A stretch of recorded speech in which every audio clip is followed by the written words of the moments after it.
Olá e bem-vindos ao The Explainer. Hoje a gente vai mergulhar num tema profundo: como escapar daquela que talvez seja a prisão mais complicada de todas, a nossa própria mente.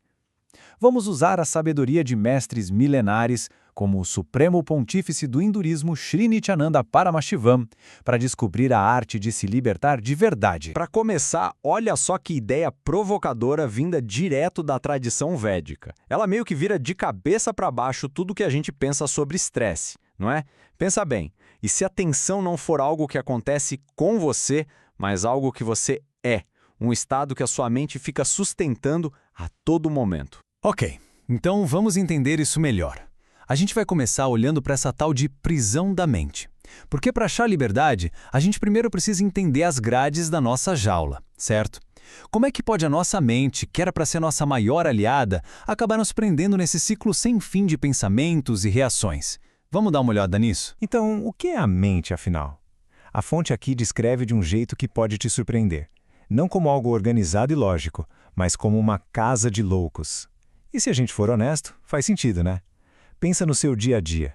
Agora você está preocupado com o trabalho, de repente vem uma memória da infância, e logo em seguida você já está pensando no que vai jantar. É esse caos, essa bagunça de pensamentos soltos e aleatórios que formam a base da nossa prisão interna. E o que acontece quando a gente vive nesse caos? A gente acaba vivendo no piloto automático, no modo de reação.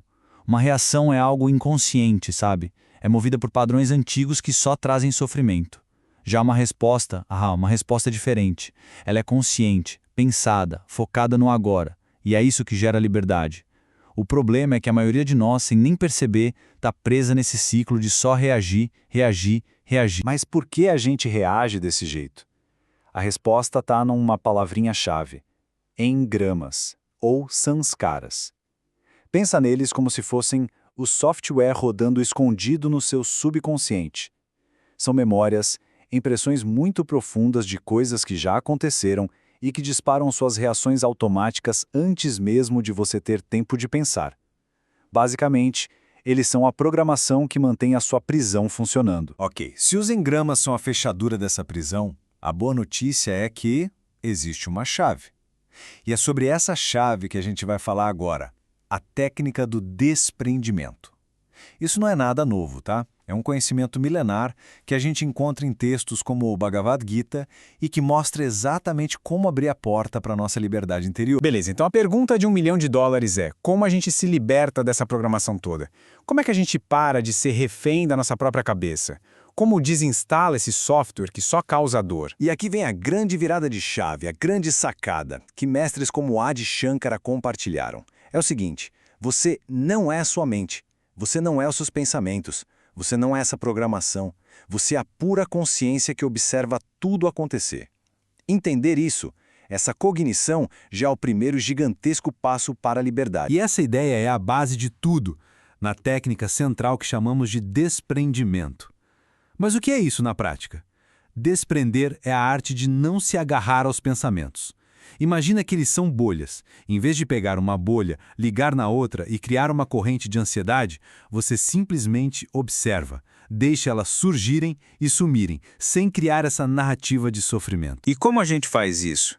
Olha, na prática é bem simples. Primeiro, você se torna a testemunha. Só observa os pensamentos aparecendo, como se fossem nuvens no céu. O passo mais importante e o mais difícil é resistir à vontade de conectar um pensamento no outro, de criar uma história. Em vez disso, relaxa. Sente o silêncio, o espaço que existe entre um pensamento e o próximo. E se a mente te pegar de novo, se você se agarrar a um pensamento, tudo bem. Com calma, você só volta a ser a testemunha. É uma prática constante. Tá, mas e aí? O que acontece quando a gente pratica esse tal de desprendimento? É isso que a gente vai ver agora, o que significa viver em bem-aventurança. E olha, isso não é sobre buscar uma felicidade passageira, tipo ganhar na loteria. É sobre voltar ao nosso estado natural, onde a vida para de ser uma luta e se torna um fluxo de paz, de uma alegria muito, muito profunda. O mestre usa uma analogia que é simplesmente perfeita para explicar isso. Pensa num pássaro. A mente que está agarrada aos pensamentos é como um pássaro que se agarra a um galho com toda a força do mundo, morrendo de medo de cair. Ele acha que aquele galho é a única coisa que o mantém seguro. Mas e o que acontece quando o pássaro finalmente solta o galho? Ele não cai. Ele voa. Ele descobre que sempre teve asas. A liberdade não era algo que ele precisava conquistar. Era a natureza dele o tempo todo. O galho, ou seja, os nossos pensamentos, era a única coisa que o impedia de voar. E essa liberdade de voar nos leva a um estado onde a necessidade de ser alguém, de ter um ego forte, simplesmente desaparece. Para pensar nisso. A maior bênção não é ser famoso ou importante ou rico. É ser um ninguém e ainda assim ser absurdamente feliz. Viver em bem-aventurança. Essa é a verdadeira especialidade. E é importante entender. Essa não é aquela felicidade que depende de um carro novo ou de um elogio. Isso é bem-aventurança. É o seu estado natural. É a alegria e a paz que simplesmente brotam de dentro de você quando o barulho da mente finalmente se acalma e a sua verdadeira essência pode brilhar. O que nos traz a nossa parte final? O seu próximo passo. Porque depois de entender qual é a prisão e qual é a chave, a pergunta que realmente importa é: e agora? O que a gente faz com esse conhecimento todo? Como é que a gente pega essa sabedoria e aplica na nossa vida hoje para começar essa transformação? A coisa mais importante para você guardar é esta: a liberdade não é algo que você precisa conquistar lá na frente. A paz, a bem-aventurança não são prêmios distantes, elas já são a sua natureza. Estão aí, esperando por você. O seu trabalho não é construir algo novo. É só remover os obstáculos, as tralhas que a mente criou. É um simples, mas poderoso ato de redescoberta. Então, para fechar, a gente te deixa com essa pergunta. Pensa nisso. A cada momento, a cada respiração, você tem uma escolha. Você vai continuar sendo o pássaro agarrado no galho, com medo do vazio, com medo do desconhecido, ou você vai confiar na sua verdadeira natureza, se desprender e finalmente voar. A escolha é toda sua.